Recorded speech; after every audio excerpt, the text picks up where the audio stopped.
کشمیر، اس کے بارے میں ہم دیکھ رہے ہیں کہ اقوام متحدہ کی جانب سے کوئی اہم پیش رفت نہیں ہوئی، اگرچہ پاکستان کا دعویٰ یہ ہے کہ بڑی شدید نوعیت کی سفارتی کوششیں پس پردہ بھی چل رہی ہیں اور سامنے بھی چل رہی ہیں، اس بارے میں کیا کہا انہوں نے؟ سارا اس کے حوالے سے ان کا یہ کہنا تھا کہ گزشتہ ہفتے ہی انہوں نے اقوام متحدہ کی سیکیورٹی کونسل میں ایک بار پھر اس مسئلے کو اٹھایا ہے اور امید ہے کہ اس ہفتے ایک بار پھر اس پر بات کی جائے گی، لیکن ان کا یہ کہنا تھا کہ اگر سفارتی سطح پر پاکستان جو ہے ناکام نہیں ہوا ہے، اور یہی ایک طریقہ ہے جس طریقے سے ہم بھارت پر دباؤ جو ہے برقرار رکھیں گے۔ ہم نے obviously جنگ تو نہیں لڑنی ہے، پر ڈپلومیسی کے تحت ہم دنیا کو بتانا ہے کہ کیا زیادتی ہو رہی ہیں وہاں مقبوضہ کشمیر میں، جو ہندوستان وہاں وائلیشنز آف ہیومن رائٹس کر رہا ہے، جو اپریشن ہو رہا ہے۔ تو اب یہ ہم نے سیکیورٹی کونسل میں پہلی مرتبہ 50 سال کے بعد اس مسئلے کو اٹھایا ہے۔ سیکیورٹی کونسل نے 2 بار اس کے اوپر توجہ دی ہے، تیسری بار انشاءاللہ پھر اگلے ہفتے پھر اس پہ توجہ دیں گے۔ رائٹ، نیلوفر مغل ہمارے ساتھ تھی اسٹوڈیو میں، اور آپ نے بات کی اقوام متحدہ کے لیے پاکستان کے سفیر منیر اکرم سے۔ تھینک یو ویری مچ نیلوفر۔ اور ایران اور امریکہ کے درمیان جاری تناؤ اور اس میں پاکستان کے کردار کے بارے میں ہم کچھ مزید بات کریں گے۔ آج ہمارے مہمان ہیں تجزیہ کار جہانگیر خٹک، جو نیو یارک سے بذریعہ اسکائپ اس وقت ہمارے ساتھ ہیں۔ خٹک صاحب، بہت شکریہ۔ پاکستان تو اپنا موقف ایران اور سعودی عرب کو باور کرا رہا ہے کہ وہ کسی جنگ کا حصہ نہیں بنے گا، لیکن غیر جانبداری دراصل کس حد تک ممکن ہوگی؟ کیونکہ حالیہ جو معاشی بحران پاکستان کا تھا اس میں عرب اتحادیوں سے پاکستان کو اربوں ڈالر کی امداد ملی، تو ایک تو یہ کہ غیر جانبدار کس حد تک رہ سکتے ہیں، اور دوسرا یہ بھی کہ در حقیقت اثر و رسوخ ہے کتنا پاکستان کا، کیا لیوریج ہے پاکستان کے پاس؟ بہت اہم سوالات ہیں، شکریہ سارا۔ دیکھیے، پاکستان کا لیوریج جو ہے وہ تو میرا خیال ہے کافی محدود ہے، اور جہاں تک نیوٹرلٹی کا تعلق ہے وہ بھی پاکستان کے لیے ایک انتہائی ٹائٹ روپ واک ہے۔ گرتے پاکستان نے پہلے بھی یہ بات تو ثابت کی ہے یمن کے معاملے میں کہ جب وقت آیا کہ سعودی عرب نے پاکستان سے تقاضا کیا کہ آپ اپنی افواج بھیجیں یا اس جنگ میں حصہ بنیں، تو پاکستان نے انکار کیا۔ تو وہ مثال تو موجود ہے، لیکن جس طرح آپ نے ذکر کیا پاکستان کے معاشی حالات کا، اس مشکل صورتحال میں پاکستان کے لیے واقعی یہ ایک بہت بڑا چیلنج ہے کہ یہ کس قسم کے بیلنسنگ ایکٹس کرے گا جس کے تحت وہ اپنی نیوٹرلٹی کو بھی برقرار رکھے اور جو اس کا اثر رسوخ ہے اس کو بھی استعمال کرتے ہوئے اس خطے میں امن کو یقینی بنائے۔ ڈیفینیٹلی بہت بڑا چیلنج ہے، اور پاکستان کو اپنی نیوٹرلٹی کو اگر جنگ ہوتی ہے قائم رکھنا واقعی بہت مشکل ہوگا، اور ایسے اقدامات بھی اٹھانے ہوں گے جو اس کی نیوٹرلٹی، جس طرح آپ نے کہا غیر جانبداری کو تو قائم رکھیں، لیکن ساتھ میں جو اس کے معاشی مفادات ہیں، جو اسٹریٹجک مفادات ہیں، ان کا بھی تحفظ ہو سکے۔ تو جیسا آپ نے کہا ایک اہم بیلنسنگ ایکٹ ہوگا۔ ایران کی بات کرتے ہیں۔ ایران نے جب عراق میں امریکی بیسز پہ گزشتہ ہفتے حملہ کیا تھا، تو اس کے بعد جواد ظریف صاحب کی طرف سے جو ایران کے وزیر خارجہ ہیں، جو میسج آیا اس میں انہوں نے ایسے الفاظ استعمال کیے تھے جس سے لگا تھا کہ یہ ایک فیصلہ کن کارروائی ہے، اور پھر توقع یہ تھی، اور ایون صدر ڈونلڈ ٹرمپ کے خطاب سے بھی یہی توقع ملی تھی کہ شاید اب معاملہ یہاں پہ رک جائے گا۔ لیکن جہاز جب گرا دیا اور اس کی کہہ لیں یہ بھی ذمہ داری بھی قبول کر لی، اس کے بعد ہم نے دیکھا کہ ایران پہ ایک مرتبہ پھر اندرونی اور بیرونی دباؤ بڑھ گیا۔ اس کے باوجود البلاد بیس پر کل کا حملہ، اس کی کیا وجہ نظر آتی ہے؟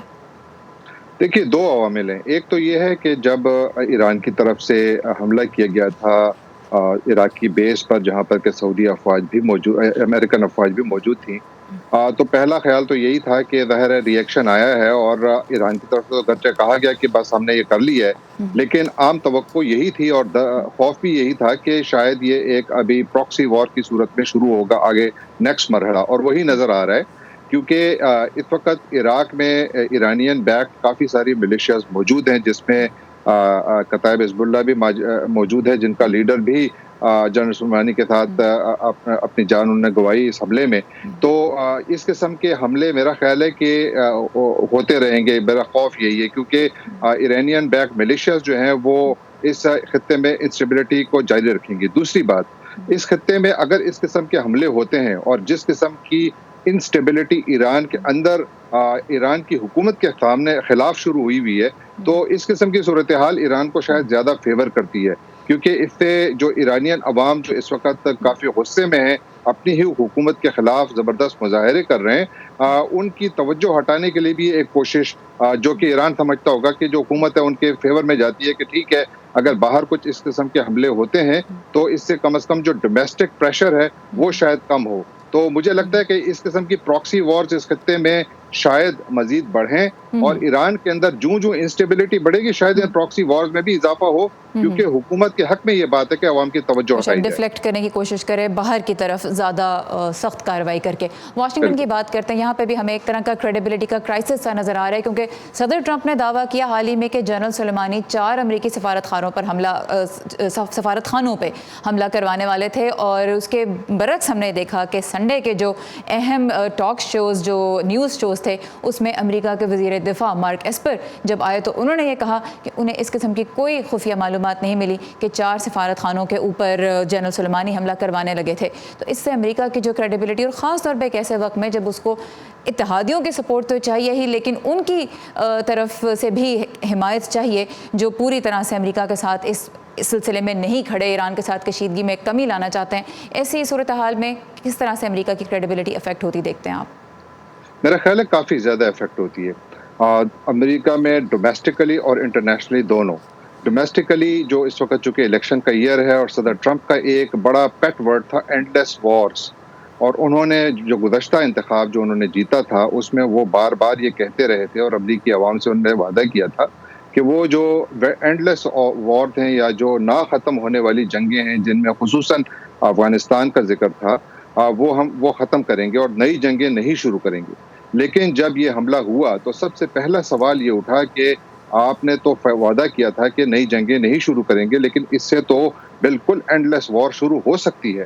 آج بھی نیو یارک ٹائمز کی یہی ہیڈ لائن ہے اور تمام امریکی اخبارات میں یہی سوال اٹھایا جا رہا ہے، عوام بھی یہی سوال اٹھا رہے ہیں، اور جو صدر ٹرمپ کی اپنی جو پارٹی ہے اس میں بھی یہ سوال اٹھائے جا رہے ہیں۔ جب یہ وار پاورز کے حوالے سے دیکھیے، کانگریس میں ہاؤس آف ریپرزینٹیٹیوز میں ایک ریزولوشن پاس ہوا اور پھر وہ سینٹ میں جا رہا ہے۔ سینٹ میں ڈیموکریٹس کو اس کو پاس کرانے کے لیے 4 ووٹوں کی ضرورت ہے، جس میں سے 2 ان کو مل گئے، یعنی ریپبلکن پارٹی کے 2 سینیٹرز اس کے حق میں ہیں۔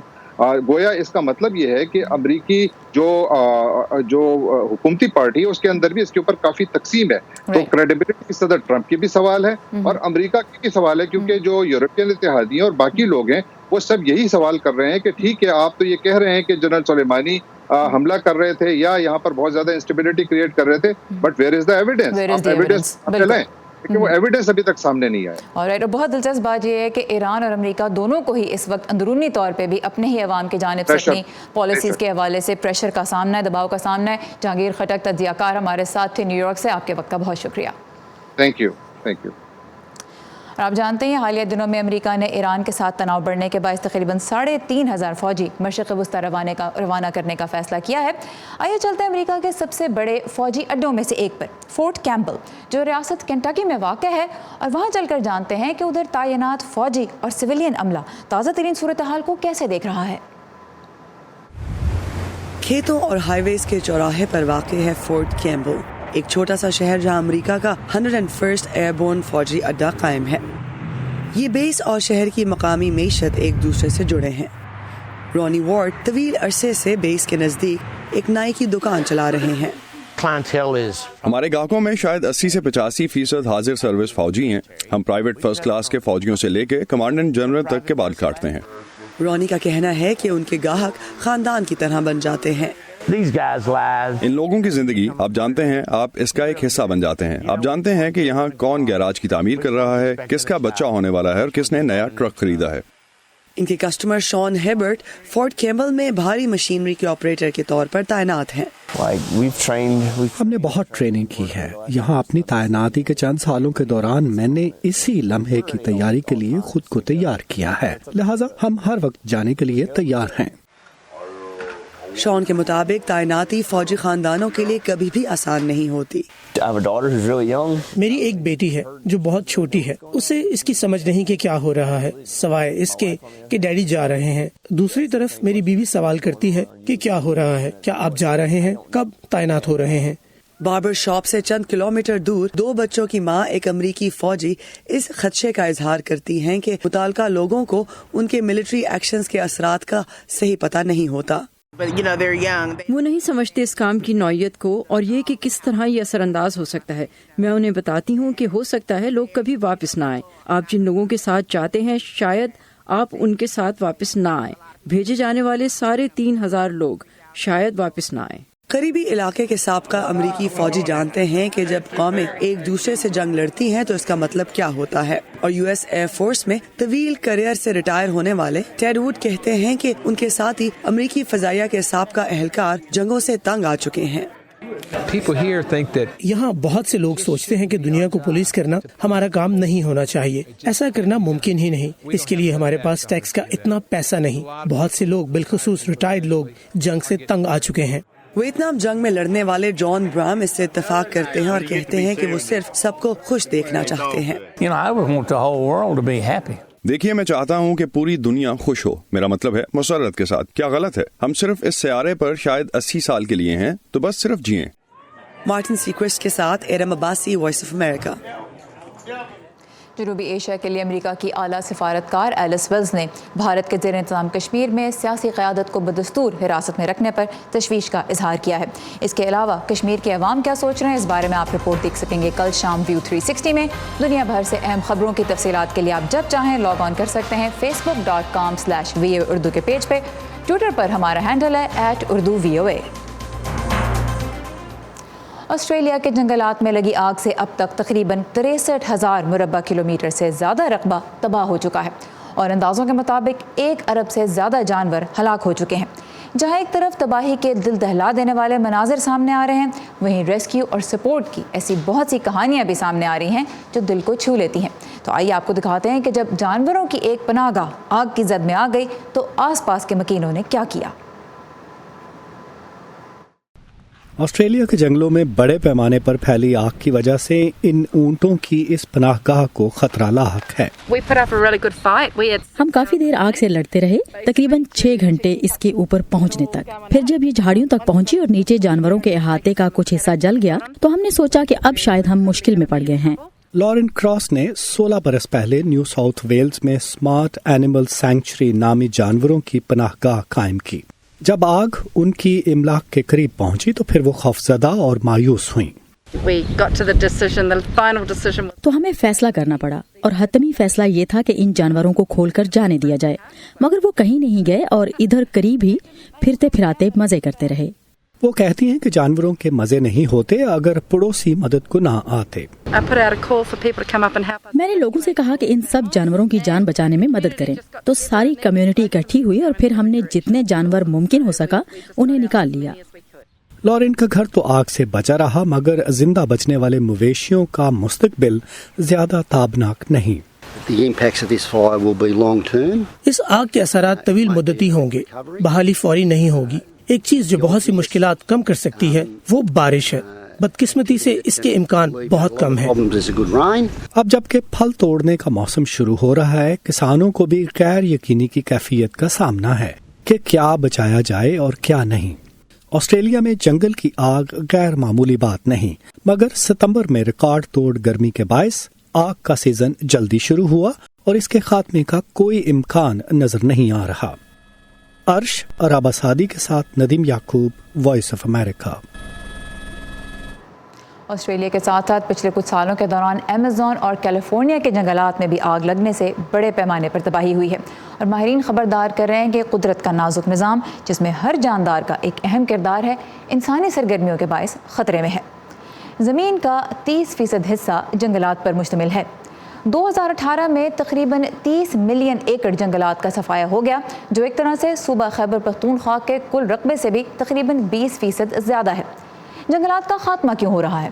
زرعی رقبہ اور لکڑی حاصل کرنے کی خاطر، ماحولیاتی تبدیلی کے باعث جنگلات میں آگ لگنے سے، اور کان کنی کے لیے۔ برساتی جنگلات کے انتہائی بڑے پیمانے پر صفائی کے لیے 5 ملک خاص طور پر ذمہ دار قرار دیے جاتے ہیں۔ ایک تو برازیل، جہاں ایمیزون کے جنگل کو کان کنی اور زرعی زمین حاصل کرنے کے لیے مٹایا جا رہا ہے۔ جمہوریہ کانگو، جہاں درختوں کو لکڑی کے لیے وسیع پیمانے پہ کاٹا جا رہا ہے۔ انڈونیشیا میں پام کے تیل اور لکڑی کی طلب ہریالی کا خاتمہ کر رہی ہے۔ کولمبیا میں فارک باغیوں کے ساتھ 2016 کے امن معاہدے کے بعد جنگلات تک رسائی بڑھنے سے کٹائی بھی بڑھی ہے۔ اور آخر میں بات کریں گے ہم بولیویا کی، جہاں گھنے پیڑوں کی جگہ اب زرعی زمین اور چراگاہیں نظر آتی ہیں۔ نتیجہ یہ ہے کہ جنگلی حیات، جس میں پودے، جانور اور دیگر بہت سی چیزیں شامل ہیں، وہ ختم ہو رہے ہیں۔ زمین کٹاؤ کا شکار ہے، جس سے سیلاب بڑھ رہے ہیں، اور بارشیں بے وقت اور کم یا پھر زیادہ ہو رہی ہیں۔ عالمی حدت بھی بڑھ رہی ہے۔ سو جب گرمی بڑھتی ہے تو جنگلات میں آگ لگنے کا خطرہ بھی بڑھ جاتا ہے, انہیں بجھانا مزید مشکل ہو جاتا ہے. تو ایک طرح کا ایک سائیکل سا ہے جس کا آغاز اگرچہ ایک طرح سے آپ دیکھیں تو انسانوں کی ضرورتیں پوری کرنے کے لیے ہوتا ہے, لیکن اس کا اثر سب پہ پڑتا ہے, انسانوں پر بھی. آسٹریلیا میں لگی آگ کے لیے بھی ماحولیاتی تبدیلی اور انسانی سرگرمیوں کو ہی ذمہ دار قرار دیا جا رہا ہے. تازہ ترین خبریں, اہم واقعات, آڈیو ویڈیو رپورٹس اور تجزیے دیکھنے, سننے اور پڑھنے کے لیے ڈاؤن لوڈ کیجیے VOA اردو کی نئی ایپ. خبریں اب ہر وقت آپ کی مٹھی میں. جسم پہ نقش و نگار یا ٹیٹوز بنوانا بہت سے ملکوں میں پسند کیا جاتا ہے. پاکستان کے بیشتر حلقوں میں اگرچہ اسے معیوب ہی سمجھا جاتا ہے, لیکن ٹیٹو بنوانے کا ٹرینڈ پچھلے کچھ سالوں کے دوران پاکستان میں بھی بہت مقبول ہوا ہے. اس تبدیلی کی وجہ جاننے کے لیے کراچی میں ہمارے ساتھی محمد ثاقب نے ٹیٹو بنانے اور ٹیٹو بنوانے والوں سے بات کی. آئیے دیکھتے ہیں. مہک حسین 4 سال سے ٹیٹو آرٹسٹ کے طور پر کام کر رہی ہیں. یہ فن سیکھنے کے لیے انہوں نے انٹرنیٹ خصوصاً یوٹیوب سے مدد حاصل کی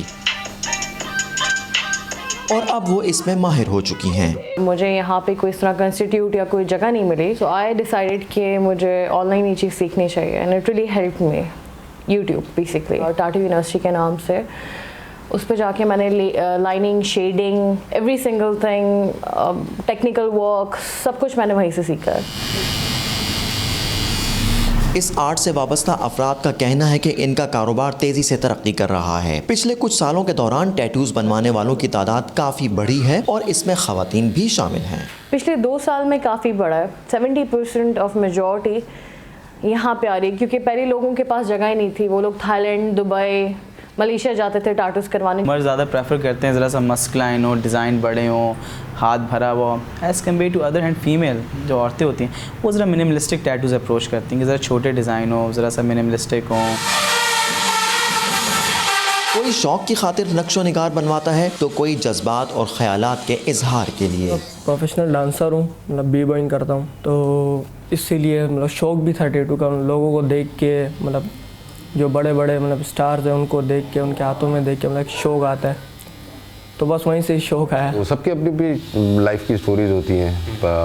میرے لیے ٹیٹوز ریئلسٹکلی یہ ہے کہ میری وائف, فیملی, کڈس, تو میں نے ان کے نام کے ٹیٹوز کرائے ہیں.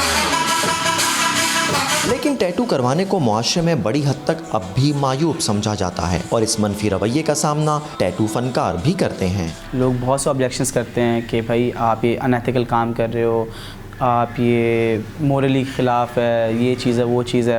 میرا بڑا سمپل اس کا آنسر ہوتا ہے کہ میں کسی کو زبردستی اپنے پاس نہیں لا رہا. میں کسی کلائنٹ کو زبردستی گلی میں چلتا ہوا اسے پکڑ کے اپنے پاس نہیں لا رہا. وہ بندہ میرے پاس خود آنا چاہ رہا ہے. آج کل کی جنریشن جو کافی چینج ہوتی جا رہی ہے, ٹھیک ہے, پرانے زمانے کے لوگ تھے تو تھوڑی پرانی مینٹالٹی تھی, اس چیز کو برا سمجھا جاتا تھا, لیکن ابھی جو یہ ٹرینڈ میں ان ہو چکا ہے, لائف سٹائل کے ساتھ جو ہے ان ہو چکا ہے. اور میں پرسنلی یہ چیز چاہتی ہوں کہ جو ٹابو ہے ہمارے کلچر میں کہ ٹیٹو کو لے کے, یہ چیز ختم ہو. میں بس یہ کہنا چاہوں گی کہ سوسائٹی کی فکر نہ کریں, just go for your dreams. انسان اپنے جسم پر ڈیزائن, تصاویر یا کوئی نشان وغیرہ صدیوں سے بنواتے آ رہے ہیں, جس کی مثالیں برصغیر کی ثقافت میں بھی ملتی ہیں. پاکستان میں بھی ٹیٹو بنانے کا فن نیا تو نہیں, لیکن اس کے بارے میں اب ایک نئی سوچ ضرور جنم لے رہی ہے. Muhammad Saqib, Voice of America, Karachi. اور اسی کے ساتھ ختم ہوتا ہے آج کا ویو 360. facebook.com/VOA اردو کے پیج پہ آپ جب چاہیں لاگ آن کر سکتے ہیں. آپ کو دنیا بھر سے تازہ ترین خبریں اور اہم معلومات اور دلچسپ مضامین ملیں گے. اس کے علاوہ ٹویٹر پہ ہمارا ہینڈل ہے @UrduVOA اور انسٹاگرام پہ بھی آپ اردو VOA کو فالو کر سکتے ہیں. آپ کو بہت سی دلچسپ اور ویڈیوز اور تصاویر بھی وہاں پہ نظر آئیں گی. سارا زمان کو یہاں اجازت دیجیے. خدا حافظ.